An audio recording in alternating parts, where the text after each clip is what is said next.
I did about 20 wars. I spent a lot of time in Northern Ireland, which was a war of sorts, wasn't it?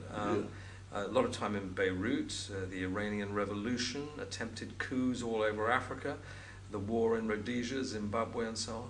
In 2001, you were also, I believe, you must have been there when the September the 11th attacks occurred.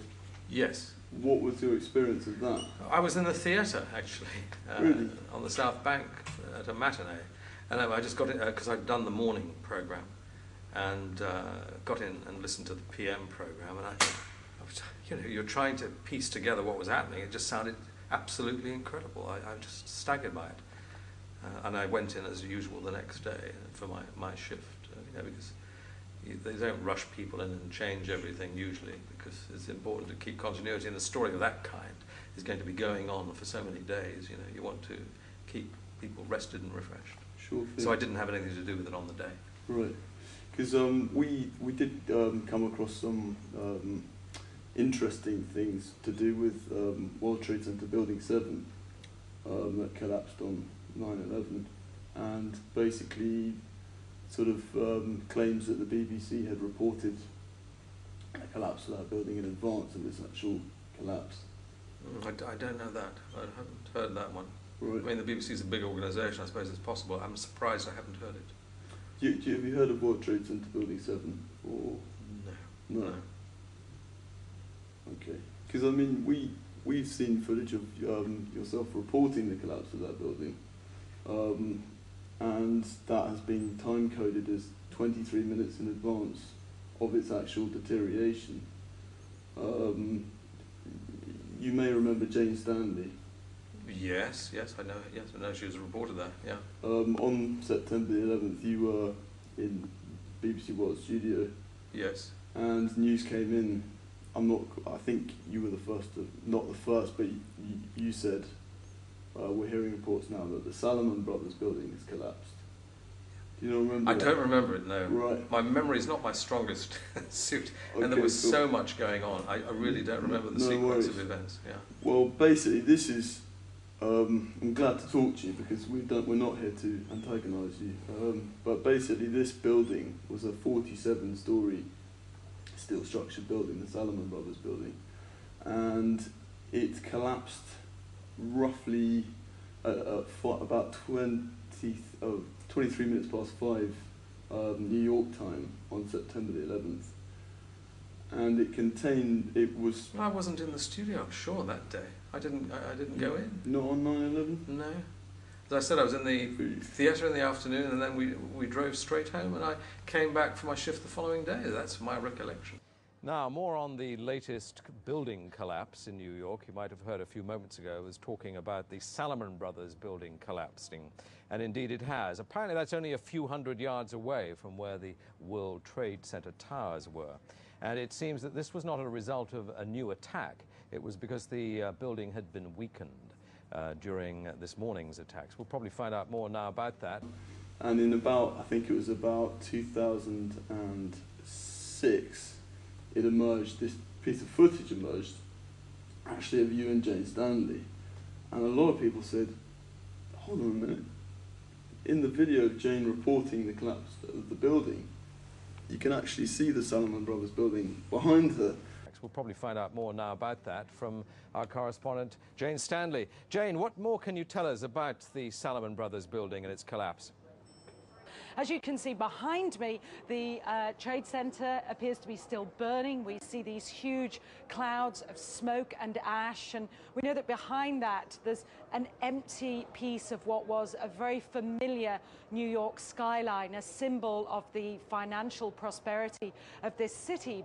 Well, this is all news to me. I'm surprised. It would have been later, I guess it would have been later for English time. Oh yeah, now it's coming back to me, yeah, of course, because at that stage I wasn't doing the morning, I was doing the evenings on the World. That's right. So I went with my son to the theatre, heard it on the radio, and then went into the studio, you're quite right. Yeah. And I was on that night. You're That's quite right. Yeah. Now, we think, our interpretation of it was because this has caused such a lot of controversy, the editor of BBC World had to come out and make a public statement as to why it was that the BBC had reported on air the collapse of a building prior to its actual collapse. And the second reason why it's so controversial is because to this day, no scientist or engineer has been able to provide a plausible reason for this building's collapse.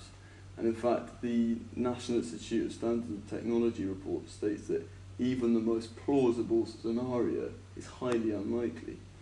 So a lot of eyebrows were raised. There was a demolition expert who looked at the building and said this is controlled demolition. He looked at the collapse of World Trade Center 7 and said, without a doubt, this is a controlled demolition. Zie je vanaf boven gaan? Nee, je gaat vanaf onder. Die gaat vanaf onder, ja. Toch? Ja. Ze hebben gewoon kolommen weggeblazen. Er is nagesprongen. Dit valt anders dan het World Trade Center. Vind je niet dan?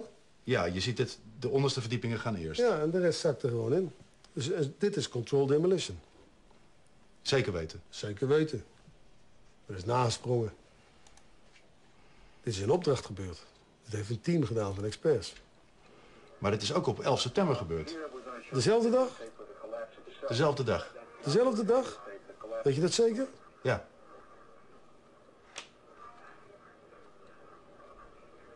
Was het zeker weten de 11e? Dat kan geen waar zijn. 7 uur nadat de World Trade Center naar beneden viel. Ja? Hebben ze hard gewerkt.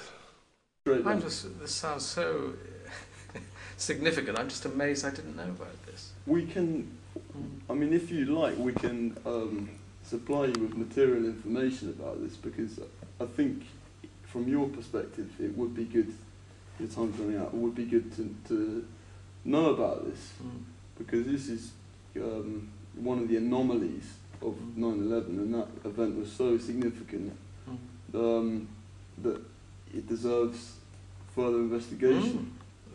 That's potentially very interesting. Yeah, excellent. Yeah. I'm sorry I can't enlighten you. I mean, gosh, I didn't realise. This is completely news to me. I don't know how it's passed me by, but it has. Could we send you some information on it by email? Yeah, if you like. Yeah? Is that all right? Yeah. Because really, for your benefit. Yeah, I'll give you an address. You can send it.